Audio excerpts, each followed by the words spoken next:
Hello बच्चों, welcome to this amazing platform of Pragati Edge. मेरा नाम विकास तिवारी है और आज के सेशन में हम लोग बात करेंगे वेन डायग्राम की कि वेन डायग्राम होता क्या है और ये इंपॉर्टेंट क्यों है। राइट, होता क्या है वो हम देखेंगे, ये इंपॉर्टेंट क्यों है। वेन डायग्राम जो इंपॉर्टेंट है वो आ जाता है हमारे पास जब हम पढ़ते हैं प्रोबेबिलिटी। राइट, क्या पढ़ते हैं? प्रोबेबिलिटी। स्टैट्स में हम पढ़ते हैं नंबर थ्योरी और जब हम पढ़ते हैं सेट थ्योरी। राइट, तो इन सब में जो वेन डायग्राम की इंपॉर्टेंस है वो बढ़ जाती है। अच्छा, इन सब को हम पढ़ते ही क्यों हैं? Probability, stats, number theory, set theory, इन्हीं का यूज़ करके हम डिफरेंट जो है कंपनी चलाते हैं। पहला जो ई कॉमर्स कंपनीज जितनी भी हैं, ई कॉमर्स कंपनीज जो भी हैं वो इन्हीं का यूज़ करके चलती हैं। दूसरा, गेमिंग कंपनी, इसके बिना इसका चलना तो दूर, ये हिल भी नहीं पाएगी।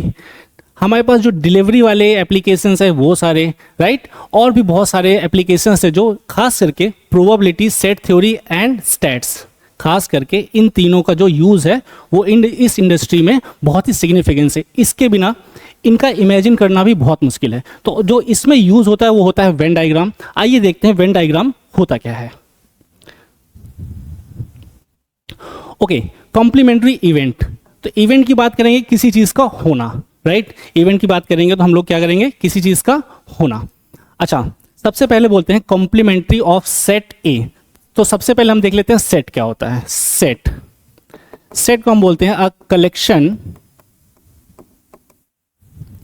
Of well defined objects. Right, उन सभी का कलेक्शन जो वेल डिफाइंड हैं।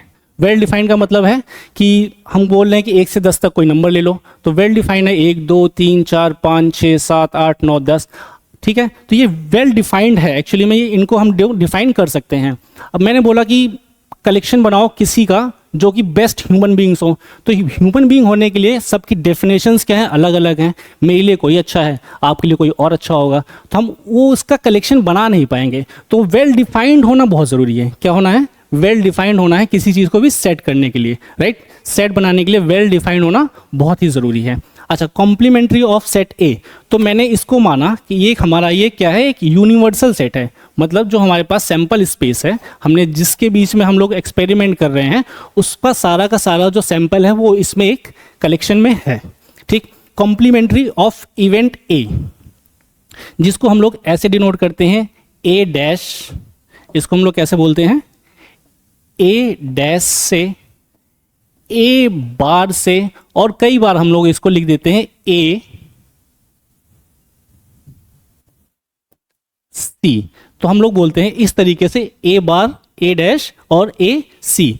इसका मतलब क्या है कि जो भी ए में है उसका सेट हम लोग नहीं बनाएंगे। जैसे कि देख लेते हैं, जो भी ए में है उसका सेट हम लोग नहीं बनाएंगे। नंबर्स लिख लेते हैं 1 2 3 4 5 6 7 8, इसमें लिख दिया, 9 भी लिख दिया, मान लो 10। तो मैंने 1 से 10 तक नंबर लिख दिए, 8 और 9 मैंने ए के अंदर लिख दिया। तो मैंने जब बोला कि कॉम्प्लीमेंट्री ऑफ ए, जब कॉम्प्लीमेंट्री ऑफ ए मतलब एक सेट बनाऊंगा मैं और उसमें क्या लिखूंगा? उन सभी का कलेक्शंस जो ए में नहीं है। किस में नहीं है? जो ए में नहीं है। तो 7 8 और 9 को छोड़ के जो है हमारे पास सारे ही हैं। तो 1 2 3 4 5 6 7 और 10। ठीक, तो ये मैंने बना दिया कि कॉम्प्लीमेंट्री ऑफ ए, मतलब ए में जो भी नंबर्स नहीं है, इसका मतलब ये होता है। और इन तरीके से हम लोग इसको लिख सकते हैं, कॉम्प्लीमेंट्री ऑफ इवेंट ए। दूसरा देखते हैं, इवेंट ए और बी। इवेंट ए और बी का क्या मतलब है? इवेंट ए और बी मतलब कि ए हो और बी हो। ठीक है, और उसको हम लोग कुछ इस तरीके से लिखते हैं ए बी। अच्छा, इसको क्या कहते हैं हम लोग? इसका नाम है यूनियन। और इसको कैसे बोलते हैं हम लोग? A union B.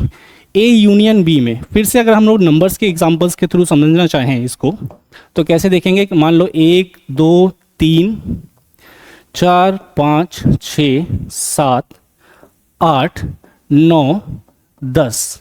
ठीक है, ए यूनियन बताता है, ए यूनियन बी क्या बताता है कि जो भी नंबर्स ए में है और बी में है उसका सेट बनेगा। ठीक है, तो ए और बी में क्या क्या नंबर्स हैं हमारे पास, 9 है और 10 है। तो ए यूनियन बी क्या बताता है, ए में है और जो बी में है उन्हीं का सेट कुछ ऐसे बन जाएगा, और इसको हम लोग क्या लिखेंगे, 9 और 10, राइट। और इसको ऐसे लिख सकते हैं, और की जगह पे यूनियन का साइन आ जाता है, और यूनियन का मतलब यही होता है कि जो ए में है और जो बी में भी है उन्हीं का सेट आएगा।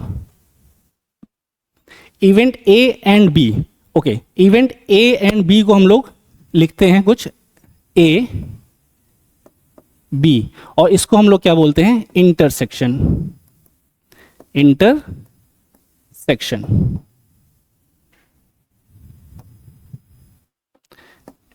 इसको क्या बोलते हैं हम लोग, इंटरसेक्शन। इसका मतलब क्या है कि ए और बी में जो कॉमन एरिया है, ए और बी में क्या है जो कॉमन एरिया है, कौन सा है कॉमन एरिया, ये वाला, ये क्या है हमारे पास कॉमन एरिया है, राइट। अगर मैं इसमें नंबर्स लिखना चाहूं तो मैं लिख देता हूं 1 2 3 4 5, यहाँ पे 6 लिख दिया, 7 8 9 और 10। और फिर मैं इसका सेट बनाना चाहूं, अगर मैं इसका सेट बनाना चाहूं तो क्या बनेगा सेट इसका, सिर्फ क्या आ जाएगा 6, जो कॉमन है दोनों में, राइट, जो क्या है कॉमन है उसी को हम लोग सेट में लिख देंगे। और इसको हम ऐसा करली ब्रैकेट में ही लिखते हैं, करली ब्रैकेट ही यूज करेंगे सेट को लिखने के लिए, राइट। ये हो गया हमारे पास ए इंटरसेक्शन बी। इसको ध्यान रखिएगा क्या बोलते हैं, ए इंटरसेक्शन बी, जो कि बहुत इंपॉर्टेंट है। नेक्स्ट देखते हैं ए बट नॉट बी। इसमें क्या है कि सेट ए में जो एलिमेंट है वो तो आएंगे, बट बी में जो है वो नहीं आएंगे। जैसे कि हम लोग लिख लेते हैं फिर से नंबर्स 1 2 3 4 5 6 7 8 9 10। ठीक है, अब ए में देखेंगे तो आप बोलोगे कि 5 और 6 दोनों आ रहा है। ठीक, ए में क्या आ रहा है, 5 और 6 दोनों आ रहा है। और इसमें क्या बोला गया है, ए बट नॉट बी, तो उसको हम कुछ इस तरीके से लिखते हैं, ए में से बी को माइनस कर देते हैं। ठीक, इसी को हम बोलते हैं ए बट नॉट बी। अच्छा, हम देखेंगे ए में क्या क्या है, ए में हमारे पास 5 और 6, 5 और 6, और बी में क्या है हमारे पास, बी में देखेंगे हमारे पास क्या है 6 और 7। और जब हम लिखेंगे a minus B, A minus B में कैसे लिखेंगे हम लोग, जो कॉमन है, जो कॉमन है उसको क्या करेंगे, हटा देंगे। तो 5 तो है, 6 से 6 इसका रिमूव कर देंगे। अब आप बोलोगे 7 माइनस में आ जाएगा यहाँ पे, क्योंकि माइनस कर रहे हैं, नहीं, ये ऐसे काम नहीं करता है, सिर्फ 5 ही आएगा, 7 का यहाँ पे कोई मतलब नहीं है, क्योंकि बात कर रहा है ए में हो बी में ना हो। तो 7 तो ए में है ही नहीं, राइट, 7 ए में बिल्कुल भी नहीं है, तो खाली 5 ही आएगा। ओके, ये इसी तरीके से काम करता है, ये सिंपल अलजेब्रा के एडिशन और सब्ट्रैक्शन नहीं है, राइट। ये हो गया हमारे पास ए बट नॉट बी। नेक्स्ट देखते हैं, the event neither A nor be, right. आइए देखते हैं इसको, event A but not be, neither A nor be, right. ए नहीं है मतलब है कि सर्कल के अंदर तो होना ही नहीं है कुछ, इसके अंदर क्या होगा, कुछ भी नहीं होगा, इसके अंदर कुछ नहीं चाहिए, इसके बाहर ही बाहर चाहिए जो भी है हमें, सीधा सीधा। और फिर क्या बोल रहा है, बी भी नहीं चाहिए, बी भी नहीं चाहिए। अच्छा, बी भी नहीं चाहिए तो इसका मतलब है कि इसके बाहर ही होना है, बी के भी बाहर होना है। तो बेसिकली क्या कहना चाह रहा है कि हमको ये इसके बाहर वाली चीज़ें ही चाहिए। कौन सी, इसके जो भी बाहर है वही चाहिए, ये, ठीक है। और इसको हम लिखते कैसे हैं, कुछ इस तरीके से, ए नहीं, जैसे हम लिखेंगे ए कॉम्प्लीमेंट्री, मतलब ए नहीं होना चाहिए। इंटरसेक्शन, इंटरसेक्शन जो कॉमन हो, किसमें, जो बी में भी नहीं है। ठीक, तो ए में नहीं है, ओके, इसको छोड़ करके बाकी सब कुछ ए में है, और फिर कह रहा है कि उसका इंटरसेक्शन लेना है। इंटरसेक्शन मतलब जो कॉमन है, किस में कॉमन है, जो बी में भी नहीं है, मतलब इस पोर्शन को उसके बाद। तो ये जो बचे हुए पोर्शंस आ गए हैं ये हमारे पास आ जाएंगे किसमें, ये जो बचे हुए पोर्शंस आए हैं कौन से, ये वाले, राइट, दोनों सर्कल के बाहर, ये क्या आ जाएंगे हमारे पास, neither A nor be. Neither A nor be, इसको हम लोग कुछ इसी तरीके से लिखते हैं। अगर नंबर्स के फॉर्म में लिखना चाहें, जैसे कि हमने प्रीवियस एग्जांपल्स में देखा था, नंबर्स लिख लो 1 2 3 4 5 6 7 8 9 एंड 10, राइट। तो क्या बोला है, नाइदर ए नॉर बी, इसका क्या सेट बनेगा हमारे पास, इसका सेट बन जाएगा 1 है यहाँ पे बाहर, 2 है, 3 है, राइट, 4 5 6 नहीं है, फिर क्या है, 7 है, 8 है, 9 है और 10 है, राइट। सो इसका जो सेट बनेगा हमारे पास, जो कलेक्शन बनाऊंगा मैं, ए बार इंटरसेक्शन बी बार का, जो कि ए और बी के बाहर जितने भी एलिमेंट्स हैं वो सारे इसमें आ जाएंगे। और उसको कुछ ऐसे भी लिख सकते हैं हम, राइट। ए यूनियन बी क्या था, ए यूनियन बी मतलब ए में भी जो है और बी में भी जो है, और उसको टोटल में से माइनस कर दिया। ये क्या था हमारे पास, सैंपल स्पेस। सैंपल मतलब कि हमने 1 से 10 तक का सैंपल लिया हुआ है, तो वो सैंपल स्पेस क्या है हमारे पास, उसमें से ए यूनियन बी माइनस कर देंगे। तो 1 से 10 तक का सैंपल इसमें है, और ए यूनियन बी में क्या है, 4 5 और 6 है, तो इसको मैंने माइनस कर दिया। और 4 5 6 माइनस कर दोगे तो फिर से यही आ जाएगा। तो इसको हम लोग ऐसे भी लिख सकते हैं, right. Okay, neither A nor be. दूसरा देखते हैं। ओके, चलिए एक क्वेश्चन करते हैं इसकी हेल्प से। क्वेश्चन में क्या कह रहा है, consider an experiment of rolling a die, late A be the event getting a prime number. ए कोई इवेंट है जो कि क्या दे रहा है हमको, प्राइम नंबर। डाइस को रोल करने के बाद तो पॉसिबल आउटकम्स क्या क्या है, डाइस को रोल करने के बाद 1 है, 2 है, 3 है, 4 है, 5 है, 6 है, राइट। उसमें से क्या करना है कि एक इवेंट है गेटिंग अ प्राइम नंबर, तो हमने एक इवेंट ले लिया a getting a prime number, so 2 3 and 5 ये प्राइम नंबर हो गए 1 से 6 के बीच में। सैंपल ले लो, सैंपल इवेंट लिया तो क्या आएगा, 1 2 3 4 5 6, यही पॉसिबिलिटीज़ हैं। डाइस को रोल करने के बाद यही नंबर्स आने वाले हैं।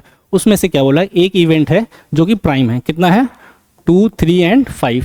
फिर क्या बोल रहा है, event B getting an odd number. So event B हमने जो ले लिया वो ऑड नंबर है, ऑड 1 3 एंड 5। ये हो गया हमारे पास इवेंट बी जो कि ऑड नंबर्स हैं उसी में से। अब बोल रहा है फाइंड करने के लिए क्या क्या, देख लेते हैं। फर्स्ट बोल रहा है ए और बी, मतलब और की जगह पे क्या आने वाला है हमारे पास, इसकी जगह पे फर्स्ट वाले के केस में ए यूनियन बी, राइट। इसमें जो ए में है और जो बी में है वो सारा नंबर्स आ जाएगा। ए में क्या है, 2 3 5 एंड 1 3 5। देखेंगे तो ये क्या है हमारे पास, दोनों में कॉमन है। अच्छा, ये कॉमन है, इसका मतलब इसको 2 बार नहीं लिख देना है, ठीक है। कॉमन है, ये एक ही बार आएगा। सो 1, फिर से 2, फिर से 3 और 5 भी कॉमन है, राइट, दोनों में। तो एक बार हमने 5 लिख दिया। तो ए यूनियन बी में, ए और बी में जो जो सेट्स हैं हमने उनको एक एक बार लिख दिया, 2 बार नहीं लिखा जाएगा। फिर से बोल रहा हूँ, सिंपल अलजेब्रा एडिशन सब्ट्रैक्शन नहीं है ये, राइट। हम एलिमेंट्स की बात कर रहे हैं, तो कॉमन क्या क्या है, 3 एंड 5 एंड 3 एंड 5। तो हमने यहाँ पे 3 एंड 5 को भी लिख दिया कि हमारे पास 3 और 5 भी है, राइट। दूसरा देखते हैं, दूसरा क्या कह रहा है, A and B. A and B हमने पीछे देखा था, एंड में क्या आता है, इंटरसेक्शन। ये इसको क्या बोलते हैं, इंटरसेक्शन। इसका क्या मतलब था, जो कि कॉमन है, कॉमन है वही आएगा, बाकी नहीं आएंगे, राइट। तो ए इंटरसेक्शन बी में कॉमन क्या क्या है हमारे पास, देखेंगे। कॉमन है 3 एंड 5, राइट। सो 3 एंड 5 मैं इसमें लिख दूंगा, सिंपल। ये कॉमन है और इन्हीं को लिखना है, इसमें जो कॉमन है उसी को लिखना है। थर्ड लिख लेते हैं, ए बट नॉट बी। अभी हमने देखा था नॉट में के केस में क्या है कि हम क्या करते हैं, नॉट के केस में ए माइनस बी लिख देते हैं। ए होना चाहिए बट बी नहीं होना चाहिए, राइट। ए माइनस बी क्या देखेंगे, हमारे पास 2 है और उसमें 2 है। अच्छा 3 में से 3 क्योंकि माइनस हो जाएगा क्योंकि कॉमन है दोनों में, ये बी में भी है तो बी नहीं चाहिए हमको, राइट, तो हम 3 भी हटा देंगे। 5 है और इसमें भी 5 है, राइट, तो हम 5 भी हटा देंगे। 1 माइनस नहीं होगा, पहले ही बता चुके हैं सिंपल अलजेब्रा नहीं है, तो सिर्फ क्या है 2 है। अच्छा a माइनस बी 2 ही क्यों आ रहा है, राइट, a होना चाहिए बट b नहीं होना चाहिए। जैसे कि अगर मैंने बोल दिया 3 कि 3 भी मैं आउटकम्स में ले रहा हूँ, तब तो b की भी पॉसिबिलिटी बन जाती है क्योंकि 3b में भी है, राइट, b बिल्कुल भी नहीं होना चाहिए। तो जो जो कॉमन है a और b में, तो जो b में जितने भी हैं मैंने a में से उसको रिमूव कर दिया, तो ओनली 2 बचा है। जब भी 2 आएगा तो सिर्फ a ही आने की पॉसिबिलिटी है, b उस केस में कभी नहीं आएगा, राइट, इसलिए हमने लिखा है इसको ओनली 2। नॉट a 4 देखते हैं ये क्या कह रहा है, नॉट a। नॉट a का मतलब है a कॉम्प्लीमेंट्री, राइट, इसको डिफरेंट तरीके से लिख सकते हैं a बार, और डिफरेंट तरीके से भी लिख सकते हैं a कॉम्प्लीमेंट्री, इस तरीके से इसको हम लोग लिख सकते हैं। क्या कह रहा है, a नहीं होना चाहिए, मतलब 2 3 5 नहीं होना चाहिए, बाकी जो भी हो। अच्छा 2 3 5 अगर नहीं होंगे तो बाकी क्या बचे हुए हमारे पास, यहां से देख लो, 2 3 एंड 5 नहीं होना चाहिए, क्या बचा है 1 4 एंड 6। तो ए नॉट में क्या आ जाएगा, नॉट ए में कि हमारे पास 1 4 6, ये इस तरीके से वेन डायग्राम काम करता है। हमने ये एलिमेंट्स एक्सपेरिमेंट किया, डाइस को रोल करके उसके जो आउटकम्स आए उसमें से ये चीज़ें हमने फाइंड आउट की। आइए नेक्स्ट देखते हैं। ओके, प्रोबेबिलिटी है, उसमें एक एडिशन थ्योरम है। अच्छा एडिशन थ्योरम, इसके हम कोई प्रूविंग रूमिंग पे नहीं जाएंगे, इसको कोई प्रूव नहीं करने वाले हैं। सिंपल देखो, सिंपल क्या कह रहा है ये। अच्छा प्रोबेबिलिटी का मतलब, बेसिक मतलब पता है, probability, right, favourable outcomes upon total outcomes. ठीक, ये बोल रहा है कि ये इसका क्या है, थ्योरम है, कौन सा, एडिशन थ्योरम ऑफ प्रोबेबिलिटी। ये ऐसा क्यों है देख लेते हैं, ध्यान से देखना, ठीक है, ध्यान से देखो, लिखा हुआ है ए यूनियन बी। प्रोबेबिलिटी भूल जाओ अभी के लिए, प्रोबेबिलिटी बिल्कुल भी भूल जाओ। क्या लिखा हुआ है, ए यूनियन बी, इसका मतलब है कि ए का भी और बी में भी जो चीजें हैं वो सारा का सारा आएगा, ठीक है। अच्छा फिर से लिखा इन्होंने ए, अच्छा ए में जो आया, ए में जो आया वो आया है ये वाला पोर्शन, ए में एक बार आ गया ये, ठीक। फिर से लिखा इन्होंने बी, तो बी में जो आया हमारे पास वो क्या आ गया, ये वाला पोर्शन फिर से। अब ध्यान से देखो, इसमें जो कॉमन पोर्शन है ये वाला, ये 2 बार आ गया, ये वाला पोर्शन कितनी बार आ गया, 2 बार आ गया, राइट, एक बार ए के साथ आ गया और एक बार बी के साथ आ गया। अच्छा जब हम प्रोबेबिलिटी निकालेंगे तो इसकी एक बार ए के साथ इसकी भी प्रोबेबिलिटी निकाल ली, जो कुछ इसमें है उसकी भी प्रोबेबिलिटी हमने क्या किया, ए के साथ निकाल लिया। फिर हमने प्रोबेबिलिटी जो बी के साथ निकाली, जो इसमें था उसके साथ बी के साथ भी उसकी प्रोबेबिलिटी हमने क्या की, निकाल ली। तो इसलिए क्या किया हमने कि इसकी प्रोबेबिलिटी हमने 2 बार निकाल ली, एक बार ए के साथ एक बार बी के साथ, राइट। तो हमने क्या किया कि प्रोबेबिलिटी निकालनी तो है इसकी, बट 2 बार नहीं निकालनी है, राइट, निकालनी एक ही बार है। अगर एक ही बार निकालनी है तो मैंने क्या किया, इसमें जो कॉमन है intersection B, A intersection B हमने पढ़ा हुआ है ऑलरेडी, तो जो कॉमन एरिया है उसको मैंने क्या किया, एक बार माइनस कर दिया। तो इधर से एक बार इसके साथ निकाली थी, एक बार इसके साथ निकाली थी, 2 बार हो गई, उसमें से फिर एक बार मैंने माइनस कर दिया, तो उसकी प्रोबेबिलिटी एक ही बार निकली है। तो यही है हमारे पास प्रोबेबिलिटी एडिशन थ्योरम। तो इस तरीके से ये काम करती है, सिंपल। तो क्या लिख सकते हैं हम लोग इसको, ए यूनियन बी को हम लोग लिख सकते हैं probability of A plus probability of B minus probability of A intersection B. जो इन दोनों में कॉमन है उसकी एक बार हमने प्रोबेबिलिटी निकालने के लिए माइनस कर दिया, सिंपल है, और इसमें कुछ खास है नहीं। नेक्स्ट देखते हैं क्या है। अच्छा एक क्वेश्चन है, आइए क्वेश्चन सॉल्व करते हैं। एक इसी के बेसिस पे सेम यही क्वेश्चन गिवन है, ए यूनियन बी फाइंड करना है। उससे पहले क्या बोला, अ card is drawn from a pack of 52 cards. तो हमने कार्ड्स देखे हैं, 52 कार्ड्स होते हैं, राइट। इसको सबसे पहले लिख लेते हैं, प्रोबेबिलिटी ए जो हमने पीछे यूज किया है plus probability of B minus probability of A intersection B, ठीक। अच्छा कार्ड्स देख लेते हैं, टोटल कितने कार्ड्स होते हैं, 52 कार्ड्स होते हैं, जिसमें से 26 कार्ड होते हैं रेड और 26 कार्ड होते हैं ब्लैक। अच्छा 26 रेड कार्ड में भी 13 कार्ड्स जो होते हैं वो हमारे पास होते हैं कुछ इस तरीके से।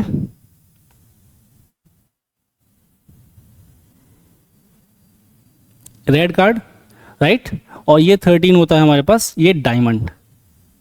ओके, ब्लैक वाले में देखेंगे तो 13 कार्ड कुछ ये वाला होता है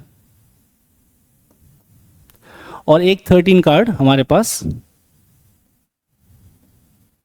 कुछ ये वाला होता है, right, spades and club,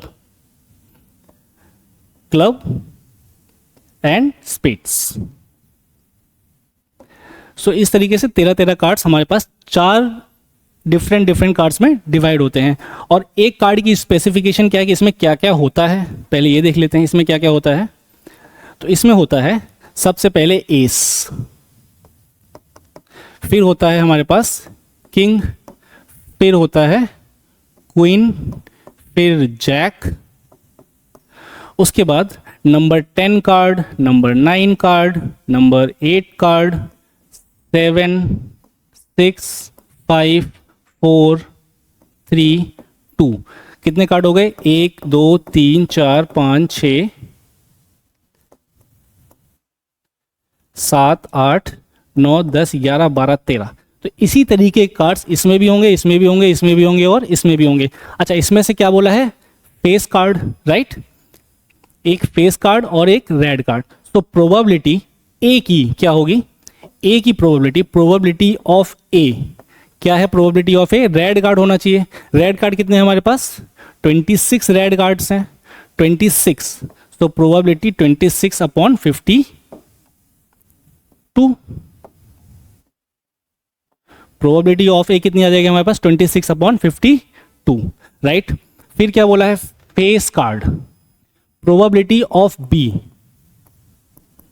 probability of B क्या है हमारे पास, फेस कार्ड। अच्छा एक 13 के सेट में फेस कार्ड कितने हैं, 1 2 एंड 3, 3 ही फेस कार्ड हैं इस 13 में। तो मतलब है 3 फेस कार्ड इसके पास होंगे,